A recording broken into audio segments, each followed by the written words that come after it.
I'm up in the air. I'm on cloud nine. Sky's the limit. Silver lining. Behind the clouds, the sun still shines.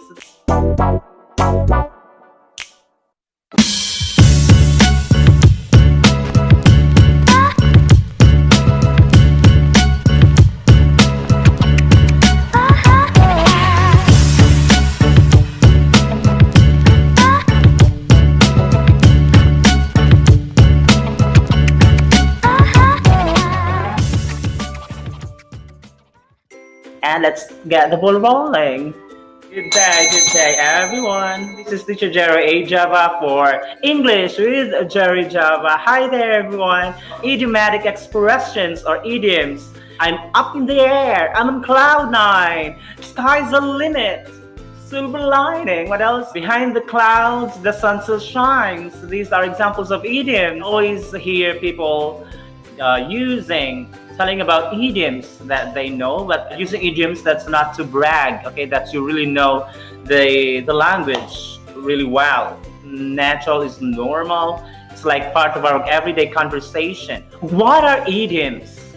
An idiom is an expression in the usage of a language that is peculiar to itself, either in having a meaning that cannot be derived from the conjoined meanings of its elements, such as up in the air or undecided, or in its grammatically atypical use of words. These are expressions or words or phrases or group of words like figurative language, like figures of speech. Okay? It has a special meaning. It has a meaning of its own, and that meaning, we do not get the meaning from the individual words that make up that idiomatic expression. Not like in mathematics, like 1 + 1 = 2. Okay, parts will make up the whole. Okay, it's not like that. Yeah, the whole is not made up from the part. The meaning of that idiom is not derived from the individual parts, individual words that make up that whole expression or idiomatic expression. When pigs fly, it means it's an idiomatic expression that means impossible. It will never, ever, ever, ever happen. Okay? Because pigs will never fly. Never! It's raining cats and dogs. It's raining heavily. It does not mean that cats and dogs are really falling from the sky. Okay? So you see how far the meaning is, the correct meaning of when pigs fly, from having pigs and the word fly. That's the reason why idioms are so special and also very hard. We do not get the meaning of that from cats, like dogs falling from the sky. No, imagine that. How could that be true? Imagine maybe the size of cats and dogs. So if we're talking about size, so why did we not just use it's raining cars or it's raining houses? Because these are, I suppose, would mean bigger drops of rain. If you are well-versed about idioms, that would mean that you are really good, that you have really learned and mastered that language, especially English language. And talking about that, idioms could differ, okay, in every region or in every country, in every culture, okay? As much as we have different languages, so that would mean that we also have different sets of idioms that we use, okay? Because there are some idioms that only those English people could really use, and when we translate them here or even copy that or borrow that idiom here all over here in the Philippines, that would not make sense because that context of situation doesn't fit us here. We here in the Philippines also have our own sets of idioms, peculiar, and unique to us here Filipinos. What are English idioms? Okay, idioms are a type of figurative language. It's a figurative language. It's a special language. It has a meaning very special on its own. Okay?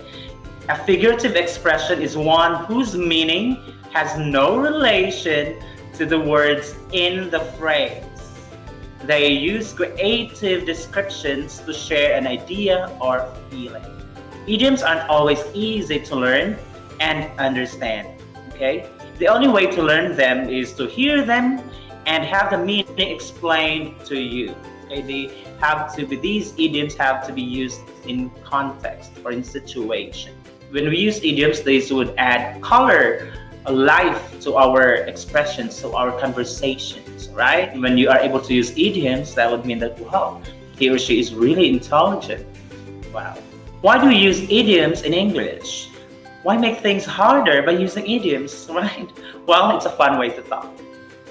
Why are we making life harder for us when we can just talk about things plainly, simply? Like we are going to call a spade a spade. Well, that's even an idiom. Why don't we just call a thing as it is? Okay, not like letting pigs fly or cats and dogs fall from the sky when to mean that it's raining really hard. So, but I guess without these idioms, life, our conversations would be so boring, right? Very literal, very shallow talking. Because when we use idioms, that would make our conversations, our compositions when we write also, our speech, our talking really special and fun. And aside from that, deep and smart, right? Because idioms would allow you to think, what could be the meaning of this? Idioms would mean that that you are using your higher order thinking skills. You belong to the critical thinkers, to the creative thinkers. We don't just actually use idioms for nothing. You can use idioms anytime you want, but you need to be careful. Why? Only use idioms when you're certain of the meaning and the context. That's very important. Like with other words, you should only be using that term or expression or that word when you are very accurate, when you are very sure and confident that that's the meaning.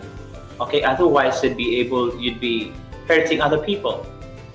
Do not just use idioms anytime. Or you can use that anytime actually, but you have to be very careful. You have to think if you are in the right context, or if you are in the right situation, in the right place, or if you are also with the right people. Okay?